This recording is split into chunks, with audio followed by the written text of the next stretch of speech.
Mesdames et messieurs, bonsoir. Le nouveau président de l'Assemblée nationale, Seyni Oumarou, a prêté serment ce matin à Niamey devant la Cour constitutionnelle du Niger. La cérémonie a eu lieu en présence de plusieurs invités. Le temps fort avec Kahou Mamoudou et Sani Issoufou. L'histoire se répète encore pour Seyni Omar. L'homme politique nigérien, faut-il le rappeler, avait présidé l'Assemblée nationale du 25 novembre 2009 au 18 février 2010. Le président élu de l'Assemblée nationale a prêté serment conformément aux dispositions de la Constitution.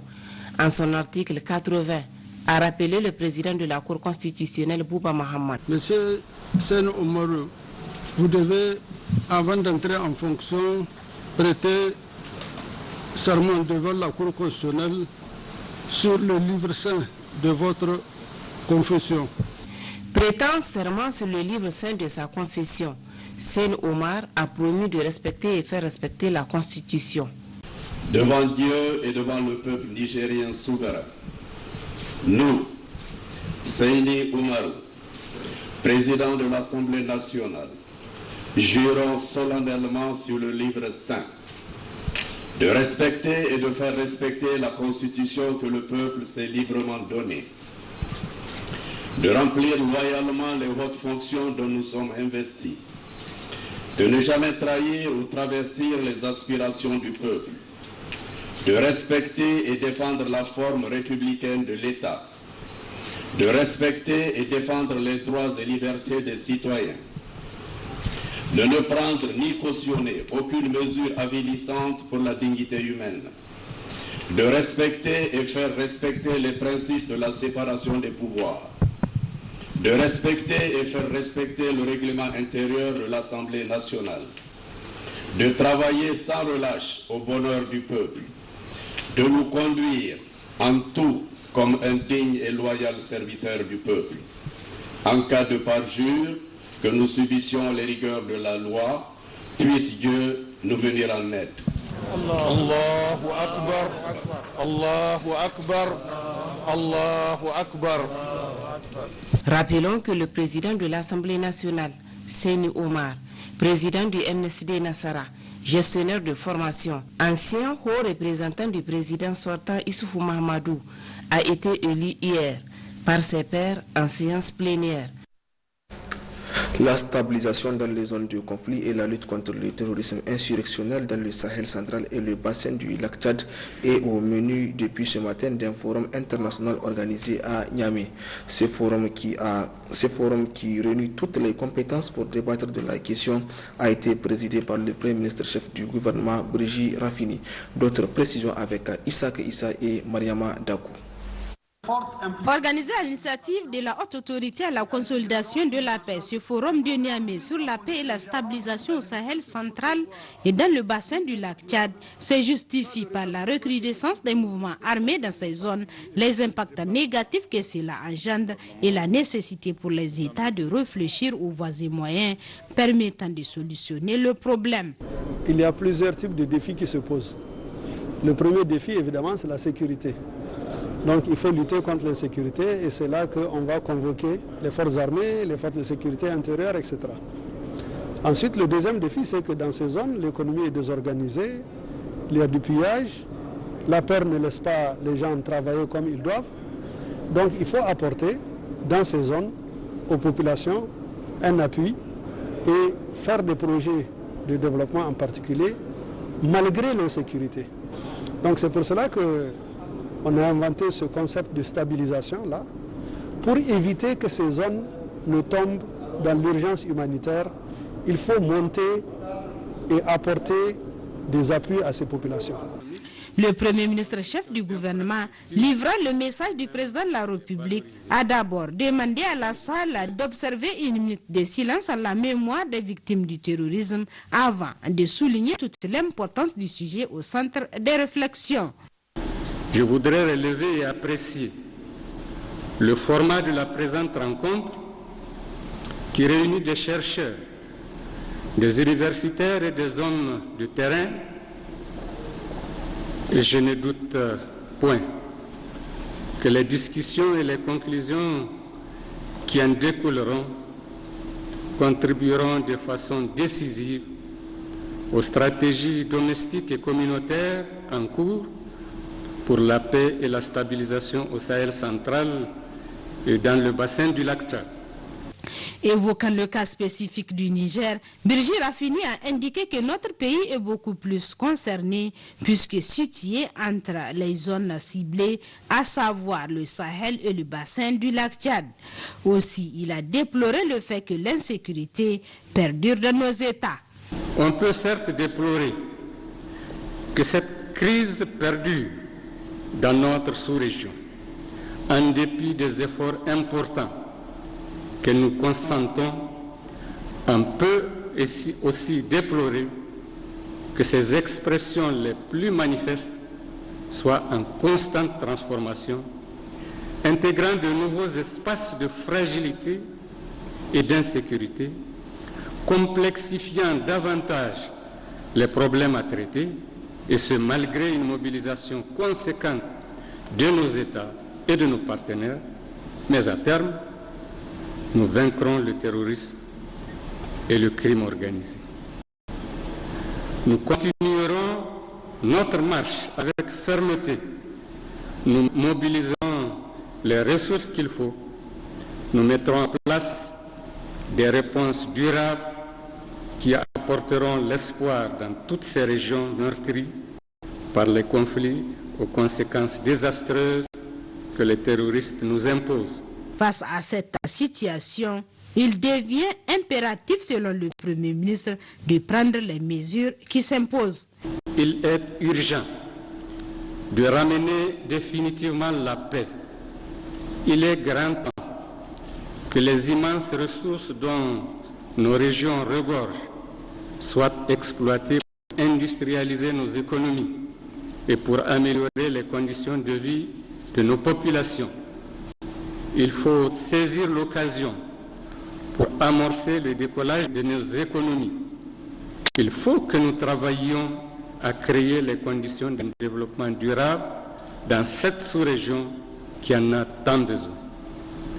Nous devons travailler à renforcer la démocratie et à promouvoir l'amour du travail bien fait, à potentialiser nos ressources économiques par la construction d'infrastructures à même de les valoriser. J'attends de cette conférence l'examen et la mise en évidence des liens qui doivent exister entre, d'un côté, les programmes de stabilisation et de l'autre, les opérations militaires de lutte contre le terrorisme insurrectionnel, couplées aux actions de sécurisation des populations conduites par les forces de sécurité intérieure. Ce forum de Niamey sur la paix et la stabilisation au Sahel et dans le lac Tchad est prévu durer 2 jours. 2 jours à l'issue desquels des conclusions pertinentes sont attendues pour enfin remédier à ce problème qui n'a que trop duré. La suite de cette édition, le Premier ministre Birji Rafini a reçu le représentant spécial du secrétaire général des Nations Unies, qui est par ailleurs chef de la mission intégrée multidimensionnelle des Nations Unies pour la stabilisation au Mali. Mahamat Saleh Anadif est parti présenter ses condoléances suite aux dernières attaques survenues à Tawa et Tilaberi, et aussi pour féliciter les autorités nigériennes pour l'alternance démocratique intervenue avec les dernières élections.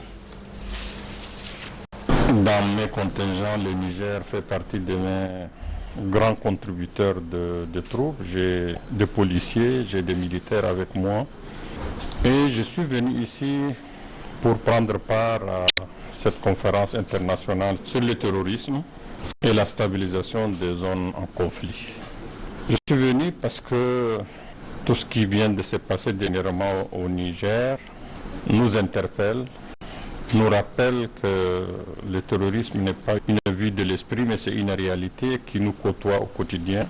Donc je suis venu présenter d'abord mes condoléances aux autorités nigériennes, prendre part à cette réflexion sur le terrorisme, mais aussi quand même féliciter et encourager les autorités du Niger, notamment le président Issoufou, pour cet exemple d'alternance démocratique qui vient d'avoir lieu au Niger. et qui doit servir des cas d'école au niveau de nos démocraties africaines. J'estime que c'est des exemples qu'il faut déifier, qu'il faut encourager et que je suis venu vraiment saluer cela, exprimer toute ma considération pour cette dynamique qui se déroule au Niger et qui mérite d'être vraiment saluée et encouragée. À l'intérieur du pays, en mission dans la région du Maradi, le ministre de la Santé publique par intérim Ahmed Boutou a lancé le démarrage des activités de l'hôpital général de référence de Maradi. D'autres précisions avec Sandanataï et Nassirou Nakakali. Inauguré le 12 avril 2019 par le président de la République, chef de l'État, Issoufou Mahamadou, l'hôpital de référence de Maradi a été construit dans le cadre du programme de la Renaissance pour un coût de 60 milliards de francs CFA. Cette cérémonie consacre le démarrage de ces activités qui consistent à offrir des soins de santé aux populations. Chorale et sketch. Les modalités d'accès à l'hôpital de référence par les étudiants de l'université d'Andikodankunodo de Maradi et discours de bienvenue du premier vice-président de la délégation spéciale de la ville de Maradi ont marqué le début de cette cérémonie. Selon le gouverneur de la région de Maradi, Zakari Oumarou, cet hôpital de référence s'ajoute à plusieurs autres réalisations pour faire de Maradi, capitale économique, un pôle sanitaire. Elle a mis à profit cette occasion pour procéder à la sensibilisation des populations sur les modalités d'accès à l'hôpital de référence. Cette infrastructure est tout simplement une autre promesse tenue par le président de la République, chef de l'État Issoufou Mahamadou, qui tient à l'amélioration de la qualité des soins à travers un système de santé efficace. La réalisation de cet important investissement est la traduction d'un engagement fort et la manifestation d'une volonté politique affirmée des autorités de la 5e République, à la tête desquelles son Excellence Issoufou Mahamadou, président de la République, chef de l'État, conformément à son programme de Renaissance Acte 2. En effet, le plan de développement sanitaire 2017-2021 fait du développement des infrastructures et du renforcement du plateau technique un axe central de l'un de ces trois programmes qui consiste à l'amélioration de la qualité de l'offre de services. C'est ainsi que la région de Maradi a bénéficié d'importantes réalisations dans le cadre du programme de Renaissance. Il s'agit entre autres de la réhabilitation et de l'équipement du CHR de Maradi, de la réhabilitation de l'extension et de l'équipement de l'hôpital du district de Gagoro, l'extension et l'équipement du centre de santé mère et enfants de Maradi, la transformation de 60 cases de santé en CSI, l'équipement de tous les hôpitaux du district de la région, en termes de perspective de financement de la transformation de 32 cases de santé en centre de santé intégré. Ensuite, une visite guidée au niveau de cet hôpital de référence qui compte 550 lits, 7 blocs opératoires équipés de matériel de pointe, tout ce qu'il faut pour offrir aux malades des soins de qualité. Cette cérémonie s'est enfin conclue par la signature du livre d'or de l'hôpital de référence par le ministre Ahmed Boto et par une prise de photos de famille. Sécurité de cette édition, cérémonie ce matin au groupement d'instruction de Tonbia de présentation au drapeau du contingent 2020. Après 5 mois de formation, ces jeunes soldats ont acquis les rudiments nécessaires à l'exercice du métier dans lequel ils rentrent de plein pied. Une cérémonie présidée par le ministre de la Défense nationale, professeur Issoufou Katambe. Le résumé avec Rahel Chebou. La présentation d'un contingent en fin de formation s'inscrit dans une pure tradition des forces armées nigériennes. Ainsi, le contingent 2020 est constitué de 1442 soldats, dont 164 éléments féminins issus de toutes les contrées du Niger. C'est après 5 mois de formation, sous la conduite d'officiers, sous-officiers et militaires de rang compétents, que ces recrues ont appris le maniement des armes ainsi que les connaissances techniques et tactiques de base. Cette cérémonie de présentation au drapeau, tradition ancrée dans les armées, symbolise et témoigne de l'aptitude de ces recrues à servir désormais sous le drapeau. Recrues de la classe 2020, recevez ici mes très vives et chaleureuses félicitations pour l'abnégation et le dévouement avec lesquels vous avez suivi cette formation, particulièrement pour les jeunes filles qui ont démontré leur capacité en se classant parmi les meilleurs.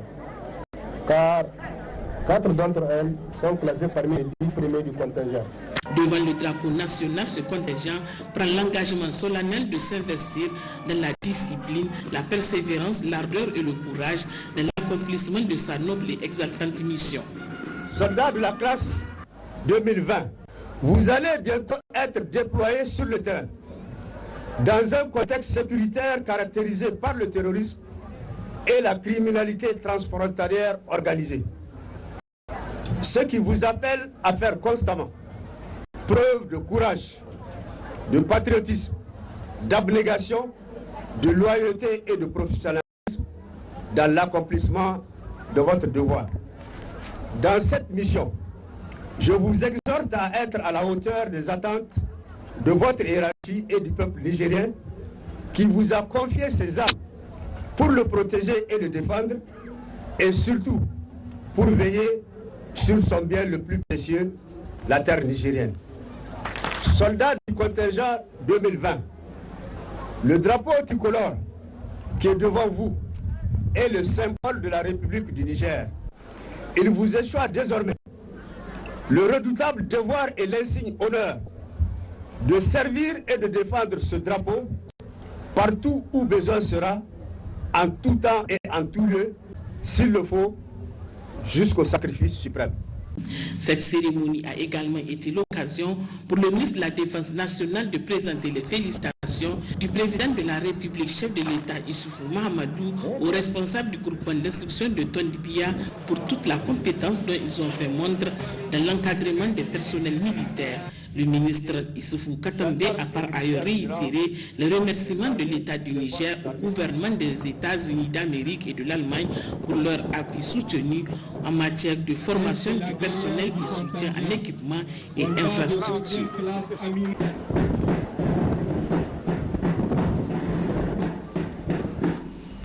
Pour sa part, le ministre du Commerce et de la Promotion du secteur privé a rencontré ce matin les opérateurs économiques.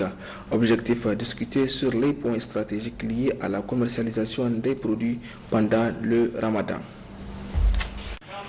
C'est devenu une tradition. Cette rencontre entre le ministre du Commerce et les opérateurs économiques intervient chaque année en prélude au mois de Ramadan. C'est une initiative qui permet avant tout de s'enquérir de la disponibilité des produits alimentaires. Ce face-à-face est également une opportunité qui vise à prendre des dispositions en vue de faciliter l'accès à toutes et à tous sans distinction aux produits essentiels du jeûne. Le gouvernement a pris des dispositions, à savoir la décision de mettre en vente à prix modéré de 76 662 tonnes de céréales pour l'édition 2021. L'opération a déjà commencé. Dans la même lancée, il est prévu la mise en vente dans les mêmes conditions de 2500 tonnes de sucre granulé. Les dispositions sont prises aussi auprès des pays de transit afin qu'ils facilitent le passage des camions à destination de notre pays. Quant à vous, messieurs les représentants des associations de défense des droits des consommateurs et des organisations syndicales, nous attendons davantage de vous plus d'implication, de collaboration pendant ce mois béni de Ramadan afin que nous puissions ensemble juguler toute tentative de spéculation. La cérémonie a été marquée par un échange ouvert entre les différents acteurs concernés et le ministre Saad Seydou pour toutes les parties prenantes afin d'éviter tout désagrément sur le plan commercial pendant le mois de Ramadan. Et voilà, mesdames et messieurs, c'est la fin de cette édition. Excellente nuit à toutes et à tous.